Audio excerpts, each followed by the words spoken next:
and any other portions of Board Rule 1.06, which may restrict or prevent the board from convening a remote or virtual meeting under the present emergency circumstances in order to allow members of the board to participate remotely without a quorum of the board being physically present at the Essential Services Building. Dr. Mann, do you need a motion? We would need a motion, President Miller, and that is the motion to conduct the meeting virtually. But you can take action on, you can move forward with the agenda as printed. And then before the board begins to take action, you would need a motion. Thank you. We'll now have a short announcement regarding interpretation services for the Spanish-speaking members of our listening audience. Buenas tardes. Para escuchar la Junta Escolar en español, por favor de llamar al teléfono 312-626-6799 y marcar 912-0095-5377. Una vez más, ese teléfono es 312-626-6799 y marcar 912-0095-5377. Gracias. Thank you. I'm sorry to interrupt. I just got a message that we're not live on YouTube. Can we confirm that we're currently live streaming, please? We have 2 people on YouTube right now confirming that we are live. Okay, fantastic. Thank you so much. Dr. Mann, that we are live. That's what you're affirming? I have 2 people who are currently watching YouTube, and we are live. Okay. Thank you. Thank you. Due to the contingencies of the COVID-19 public health pandemic, this meeting is being conducted virtually. Board members are participating remotely, and the Central Services Building is closed to the public. However, in order to allow as much public participation as possible, in addition to our normal practice of broadcasting our meetings on radio WYMS 88.9 FM and live streaming them on the MPS website, we are broadcasting this meeting on the MPS YouTube stream, the link to which may be found on the MPS website on the broadcast page. Since we first began dealing with the realities of our current public health crisis, staff in the Office of Board Governance and the Department of Technology have been working diligently to ensure that the board is able to conduct its work in a virtual format. In particular, they have been working in earnest to implement a virtual meeting platform that allows for real-time participation of the public. Tonight's meeting is the first meeting where we will begin taking live testimony. I want to thank the Office of Board Governance and Technology, for their diligent efforts to ensure that the public is able to fully participate in the governance of our schools. I also want to thank the public for its patience and understanding during these trying times. For those individuals who register to speak and are in the virtual waiting room, I ask you to please stay connected until you are called upon to speak. Board members, I ask you that you mute your devices unless you are speaking.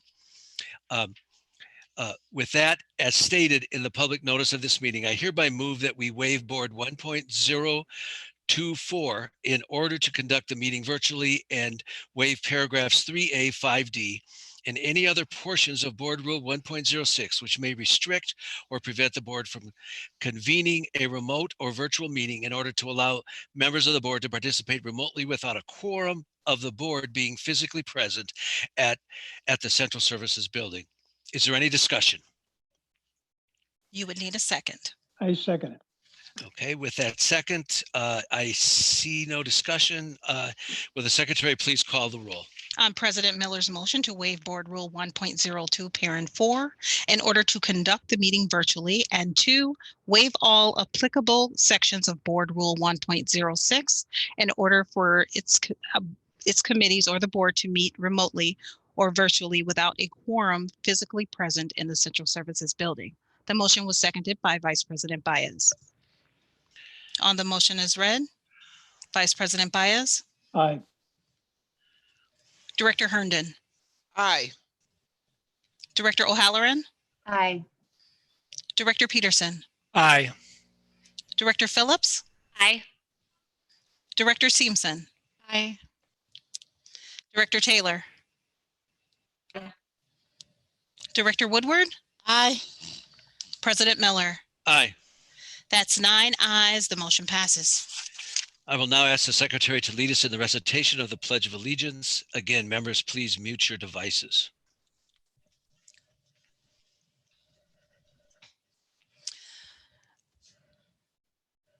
I pledge allegiance to the flag of the United States of America and to the republic for which it stands, one nation, under God, indivisible, with liberty and justice for all.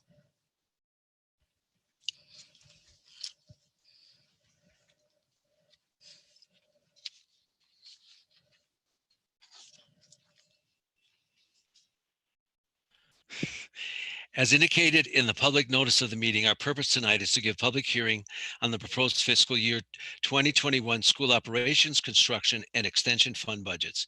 The board will not take any action on the proposed budget tonight. As stated in the public notice, individuals who wish to speak were required to register in advance. Individuals who registered in advance received a unique email link or phone ID, which must be entered to testify during the meeting. Speakers participating by phone must call in with the number that they registered with. Anyone attempting to enter the meeting without their own unique access will not be able to enter the platform to speak. As always, written testimony will be accepted for transmittal to the board. Written comments may be submitted to the board via the Office of Board Governance, P.O. Box 2181, Milwaukee, Wisconsin 53201-2181, or fax to 414-475-8071, or email it to governance@milwaukee.k12.wi.us. For our listening audience, if you wish to access this evening's agenda items and attachments online, you may do so by visiting esb.milwaukee.k12.wi.us. We will now take testimony from the public. For the viewing audience, public testimony will be audio only. Speakers, when you are called upon to speak, please state your name, spell your last name for the record, and then give your comments. In order to be fair to all, each speaker will have 2 minutes and 50 seconds to speak. Again, speaker testimony will be audio only. Our viewing audience will see a timer on the screen. A speaker's time begins when their name is called and the green light comes on. The yellow light will indicate that there is 30 seconds to wrap up and close comments. The red light will indicate that the speaker's time is up. The board clerk will also give a verbal warning at the 30-second mark for the benefit of the listening audience for speakers participating by phone. Once the speaker's time has elapsed, the audio will be silenced and the speaker will be removed from the platform. Speakers who wish to follow the remainder of the meeting will need to tune into radio WYMS 88.9 or go to the MPS Boardcast page and follow the live stream or YouTube stream. Although we are on a virtual platform, we will still follow Robert's Rules of Order, which dictates that all comments should be directed to the chair. Also, any questions or requests, including those from board members or the administration, are to be directed to the chair, who will determine the most efficient ways to address them. To ensure the good order of the meeting, harassment or intimidation tactics of any kind, including inappropriate language, will not be tolerated. Anyone who engages in such behavior will immediately be asked to cease.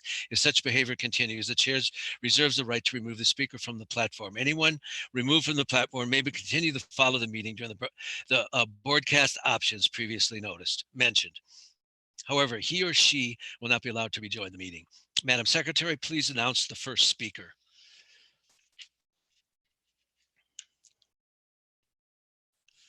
Mr. Chair, members of the board, we do have 3 speakers in the queue, and they are listed in this order. The first speaker is Laura Graven. The second speaker is Catherine Villanueva, and the third speaker is Simone Lewis Turner. So at this point, we will enter Laura Graven into the platform. Hello. Hello.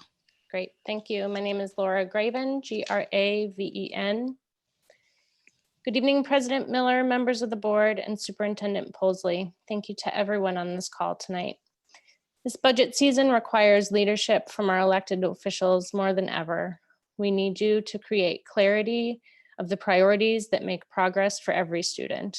I'm here to urge you to keep MPS University and pathway programs like emerging educators at the forefront of your mind.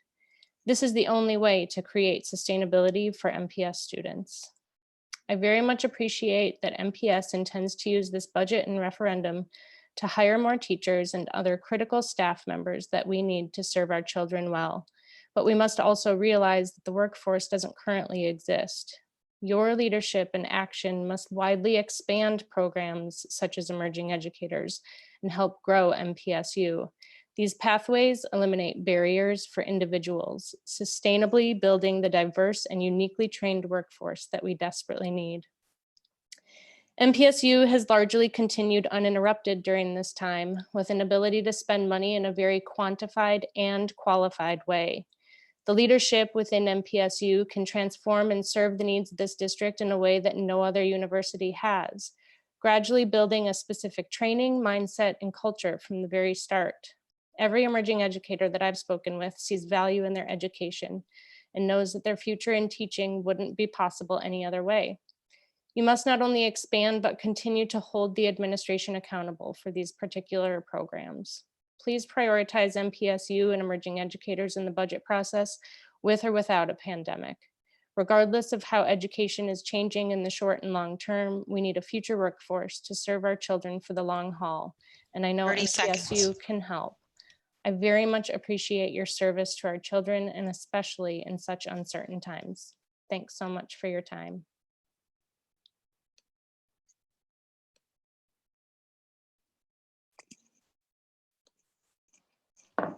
Thank you. Dr. Mann, will you be calling the next person, or are you expecting me to do that? The next person would be Catherine Villanueva.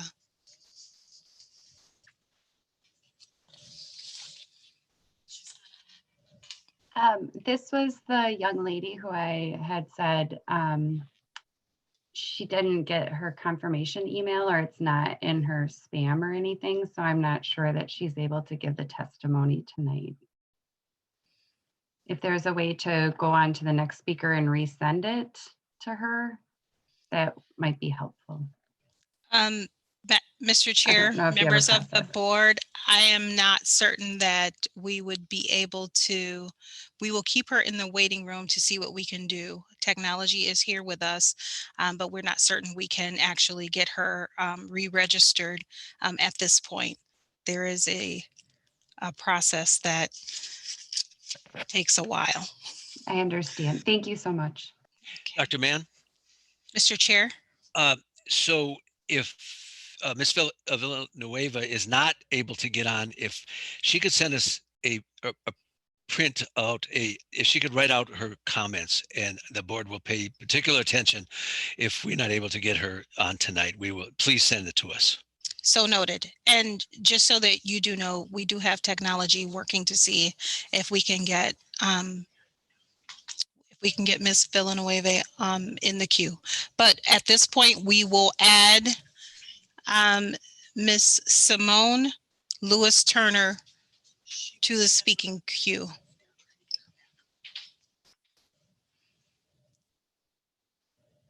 And it looks like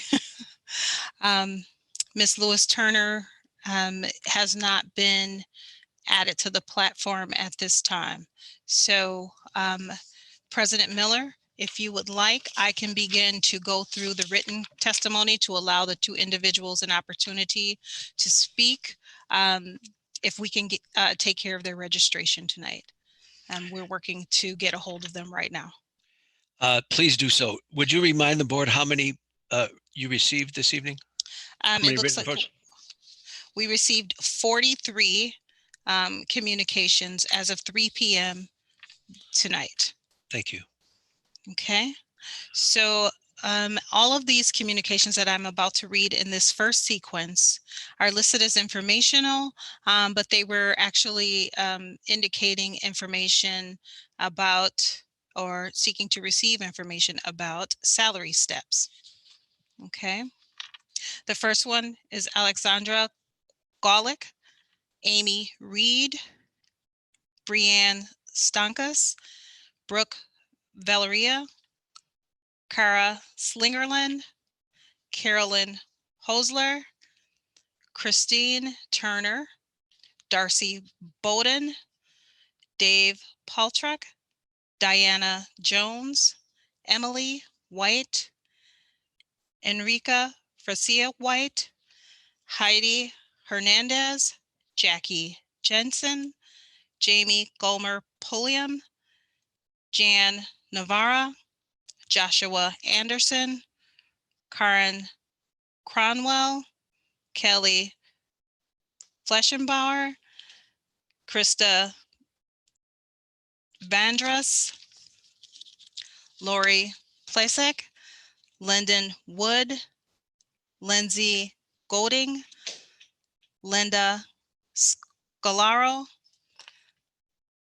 Maya Hyde, Melanie Correa, Michelle Collins, Odell Ball, Rachel Key, Raymond Duncan, Sherry Berman, Tiffany Lawson, Tiller Martin. And that would end the list of individuals who indicated they wanted to provide or receive information about salary steps. The next speaker does not support the item, and it's on equity and the OCR concern, and that is Bill Audette. The next speaker is informational and has general budget questions in their communication, and that is Cindy Trujillo Tina. The next speaker who sent in a communication is Jane Audette, does not support and is writing in concern on the OCR resolution. Damian Thurman is a student from LIT. I'm sorry, I shouldn't say a student, is from LIT, is informational and has general budget suggestions.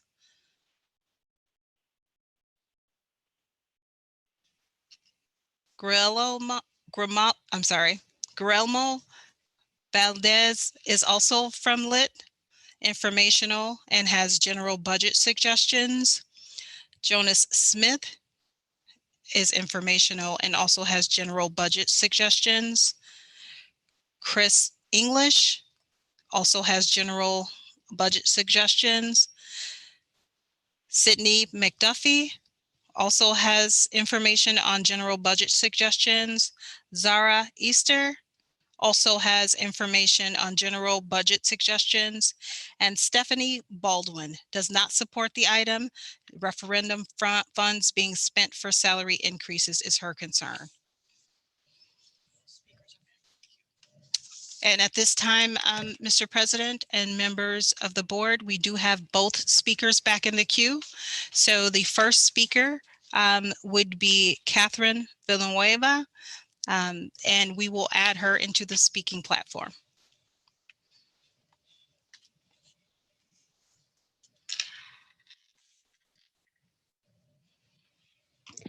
Hi, I'm Catherine Villanueva, Villanueva, and I am a member of Youth Empowered in the Struggle.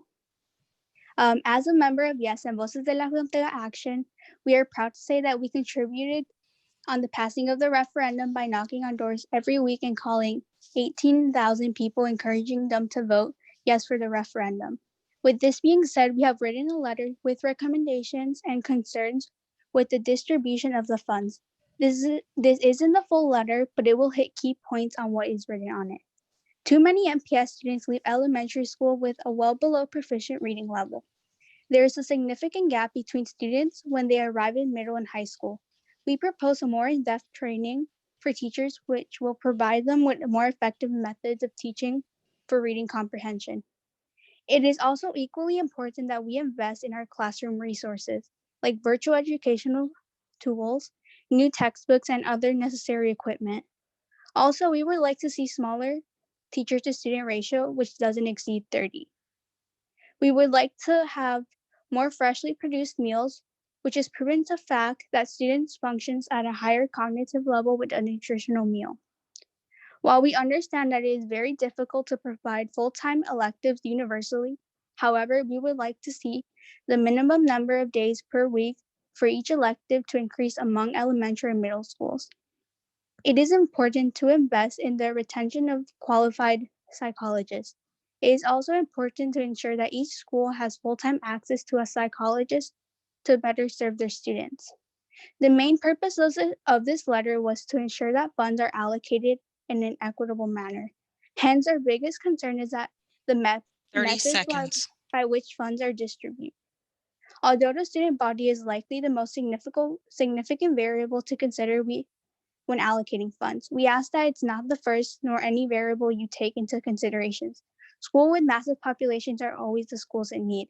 Rather, schools that serve an at-risk demographic of students both emotionally and educationally challenged are in need of aggressive investment and support. Congratulations on the overwhelming support in response to the referendum.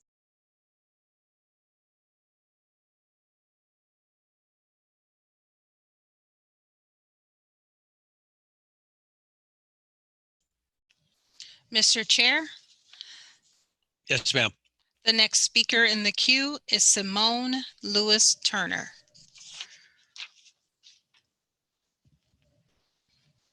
Hello, everyone. This is Simone. I'm a member of Yes Milwaukee, and I wanted to just point out the key factors of college and career readiness. I want to make sure the budget is towards especially seniors in the connection, and I want to mention the M3 program. The dual credit, I feel like it's really important to have that GPA weighed, and then I also feel like more college tours and trips. I know this year the funding wasn't able to produce that because in March and May, seniors wasn't able to because of Corona. But I also wanted to make sure that when we're looking at psychologists, we're also looking at college and career staff too to help with the senior populations. And I want to point out we need more nurses as well. A lot of times nurses and librarians are split amongst schools, and I think that that brings it very difficult for the staff and for the students. Like some females can't even get, personal products because the nurse isn't there for the full day, and I think that's not cool. So I definitely want to point out that. And then technology issues, I feel like a lot of times that in more urban communities, we don't have up-to-date technology, textbooks, and I want to point that out compared to suburban areas. And I know that this referendum is to level out expenses, and a lot of times that applies in sports, that applies in getting new Chromebooks, that applies taking home Chromebooks, and it disproportionately impacts youth of color in the urban cities compared to other students that are in the suburb areas as well. 30 and then seconds. I also want to hit on our pool systems, our cleaning, our janitorial systems. A lot of times we overlook that in, like, for example, at Market High School of Arts, sometimes our pool filters aren't up to date, and because that's not as mandatory as something else, we go months without having swimming pools or physical education, and I think that's also important.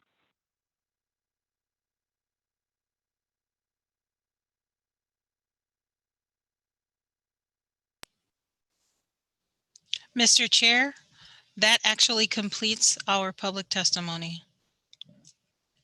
So the first thing I want to do is thank Ms. Villanueva, Ms. Turner, and Ms. Graven for presenting to us tonight. Again, the purpose of tonight's meeting was strictly to give public hearing on the MPS budget.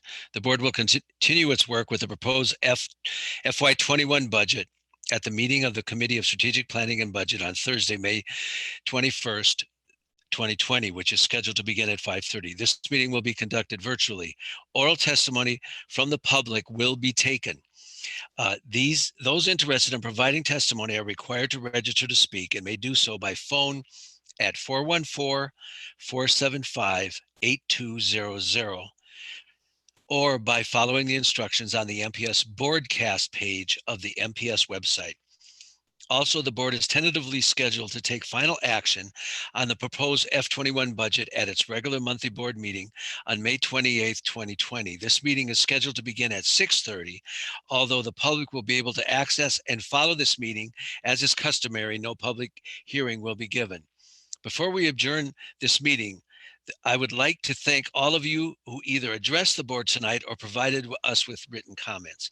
If any of our listening audience would like to submit comments, please send them to the Office of Board Governance, Central Service Building, room 273, P.O. Box 2181, Milwaukee, Wisconsin 53201, 2181, or email comments to governance@milwaukee.k12.wi.us or fax them to 414-475-8071. I'd like to thank the superintendent and his staff, particularly the staff of the Financial Planning and Budget Services, for their hard work and many long hours devoted to developing a budget that will best serve our students and their families and our staff in the midst of some of the worst financial challenges that this district has ever faced. At this time, do any board members, any members of the board have any brief comments to make before we adjourn?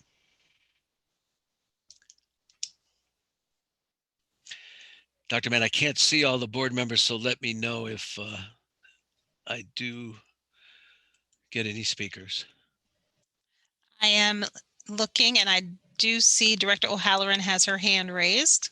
All right, go ahead, Director Halloran. I just simply want to thank Office of Board Governance and Technology for figuring out a way for the public to give testimony. It's something that I heard from a lot of people as being very important. And so I want to thank you for your patience as we troubleshoot this, and thank everybody who has given their testimony and given us email it or spoken with us, because I think we have a lot to think about as we prepare to move into this next phase of the budget. So thank you so much.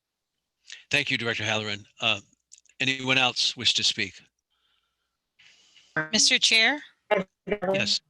I believe Director Taylor is in the queue, but I would like to also check with board members to be sure you did receive the packet of 43 pieces of written testimony that was sent. Yes, I see heads shaking. Okay, thank you. Director Taylor is in the queue. Director Taylor? Thank you, President Miller. I just wanted to give thanks to everyone who spoke or sent something in. I just definitely want to give an extra shout out to our students who are looking into the MPS budget. I'm very concerned about their academic as well as their mental, capacity with MPS. And I think we really should be applauding those students that are definitely taking their education and their academic learning environment serious and reaching out to ensure that their voices are heard and are at the table. So thank you to those students and everyone else who also either emailed or called in to ensure that the public testimony was heard. Any other comments? Anyone else in the queue, Dr. Mann? Mr. Chair, I see no other hands raised. Okay, I just want to affirm what Director Taylor said. I think it's fabulous that so many students are speaking out and really want to address issues. I've talked with a number of students, and I think it's excellent. One of the things I would encourage is to get in the queue for Thursday. Okay, the next time that people can give oral presentation is this coming Thursday. And so you need to be thinking about it right now. Dr. Mann, would you give those instructions again so people that do want to give speak can be prepared for what is the cutoff on this coming Thursday? It's Tuesday, so you only have tomorrow and part of the day on Thursday to do this. Mr. Chair, members of the board, individuals can register to speak beginning now through 3 p.m. the day of the meeting. And at that time, we will make sure that everyone has their login information via email, or if they register by phone, we definitely have staff available to take that registration via phone and ensure that personal contact of individuals who will need to call in versus logging onto the platform to speak. They will receive their unique link or ID code at that time. So individuals who wish to participate may dial in by calling 414-475-8200 and following the instructions on the on the platform. And another way that individuals can register to speak is via email and visiting the broadcast page of the MPS website to send an email request. And that address is mps.milwaukee.k12.wi.us/E as in Edward, N as in Nancy, /MPS/school-board/broadcast.htm. And those links are both on the MPS website under broadcast. Thank you, Dr. Mann. And once again, I want to thank Ms. Villanueva, Ms. Turner, Ms. Graven for speaking tonight. And I expect to have a lot more speakers at the meeting on Thursday. So I want to thank all of you for participation in the meeting and to be part of this entire budget process to date. There being no further business before the board, this meeting is adjourned. So noted.